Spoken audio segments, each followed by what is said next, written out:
Présent, nous tenons à énumérer l'ensemble des rapports d'enquête qui sont transmis à la justice aujourd'hui. D'abord, c'est le rapport d'enquête sur la mission officielle de l'ancien protecteur du citoyen Renan Edouville pour les exercices fiscaux allant de 2019 à 2024. Le rapport d'enquête sur les contrats de restauration conclus par l'ex-directeur général de l'OFAPNA, Carl François. Rapport d'enquête sur des suspicions de corruption dans la production des passeports au sein de la direction de l'immigration et de l'émigration pour la période allant de septembre à décembre 2024, qui concerne particulièrement l'ancien directeur Stéphane Vincent. Rapport d'enquête sur l'utilisation des frais supplémentaires exigés des demandeurs de passeport pour la période allant du 1er janvier au 31 décembre 2023. Et les deux autres rapports sont des rapports régionaux. C'est le rapport d'enquête sur les allégations de corruption faites à l'encontre de certains employés et cadres du centre de réception et de livraison de documents d'identité de Saint-Marc. Et enfin, le rapport d'enquête concernant le chef du service de l'enregistrement et des opérations domaniales à la direction départementale des impôts du centre DDIC, Gerline Joseph. Parler, écrit, télévisé, en ligne. Mesdames, Messieurs, chers amis, Haïti vit l'un des pires moments de son existence. Un reculement démocratique inquiétant, une instabilité institutionnelle préoccupante, une crise sécuritaire étouffante, une situation humanitaire déshumanisante. Nos enfants, nos jeunes, nos filles, nos femmes sont tués, violentés, humiliés.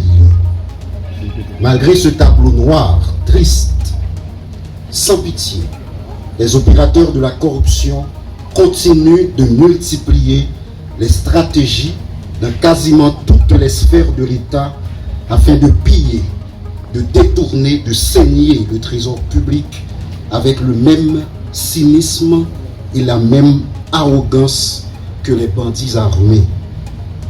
Que ceci soit clair, de notre lieu à l'UNCC, nous ne faisons aucune différence entre ceux qui nous terrorisent, qui assassinent la population civile et ceux qui nous volent et qui s'enrichissent illicitement. Aujourd'hui encore, l'unité de lutte contre la corruption, cet organisme transformé et vivifié, assumant avec courage et impartialité son rôle, droit dans ses bottes en tant maître et comme de fait, mais devant leurs responsabilités des agents publics, des hauts fonctionnaires qui ont porté atteinte à la probité, à l'éthique, en commettant sciemment des actes de corruption. 6 rapports d'enquête dont les résumés exécutifs sont rendus publics aujourd'hui vont être remis au commissaire du gouvernement.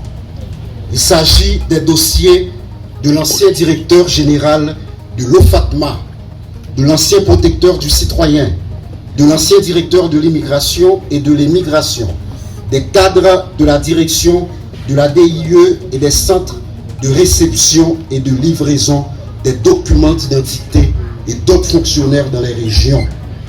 Ils sont reprochés des infractions de détournement de biens publics, d'abus de fonction, de passation illégale de marchés publics, de prise illégale d'intérêt, d'entrave au bon fonctionnement de la justice, de concussion, de favoritisme, d'association de malfaiteurs, de faux et usage de faux en écriture publique et d'usurpation de titres. Ces faits graves qui contreviennent aux valeurs sociales protégées ont été minutieusement documentées par nos enquêteurs aguerris, professionnels et compétents. Je voudrais à cette phase saluer le sens de l'engagement, le patriotisme, la résilience et la solidarité de ces hommes et femmes de l'ombre qui réalisent sous ma direction ce travail historique. Par leur œuvre, nous sommes en train de donner un autre espoir à ce pays.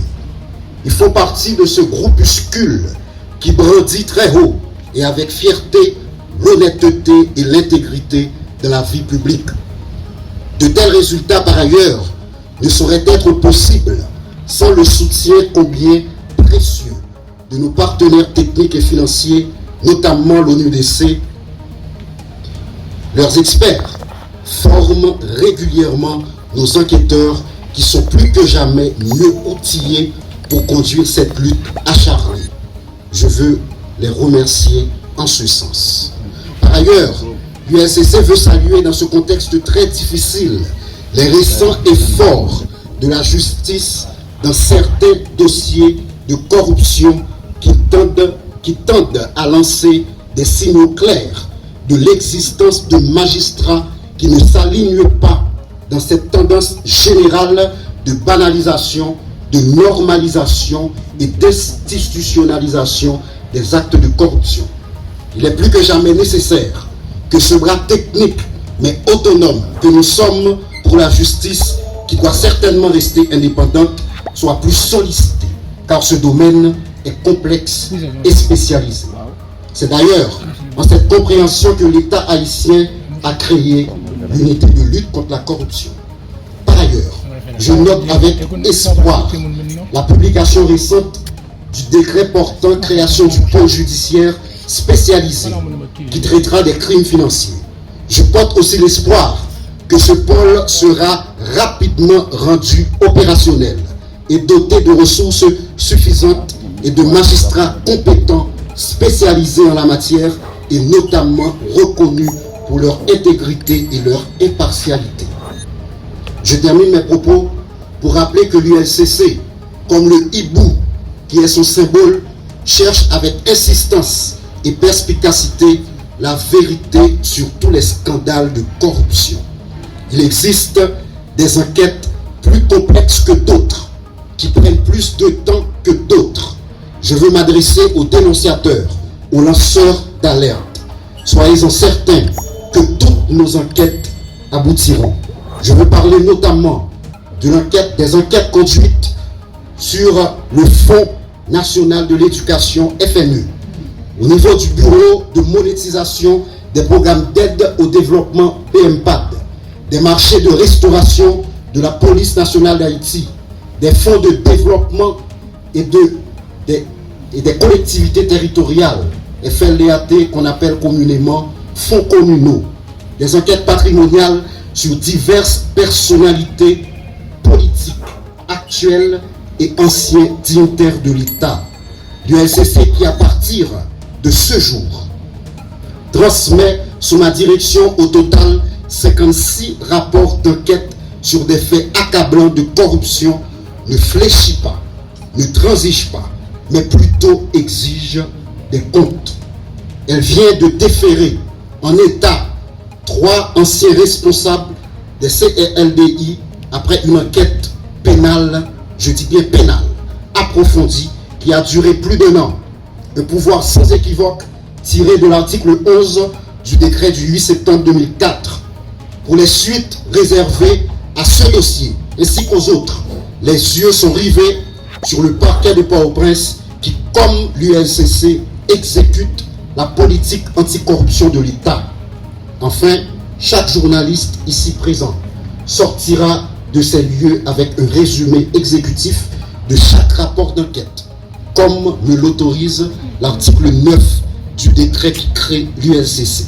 Nous décidons, et nous allons continuer à le faire, à impliquer chaque citoyen et chaque citoyenne dans cette croisade en faveur de la bonne gouvernance et de la redevabilité.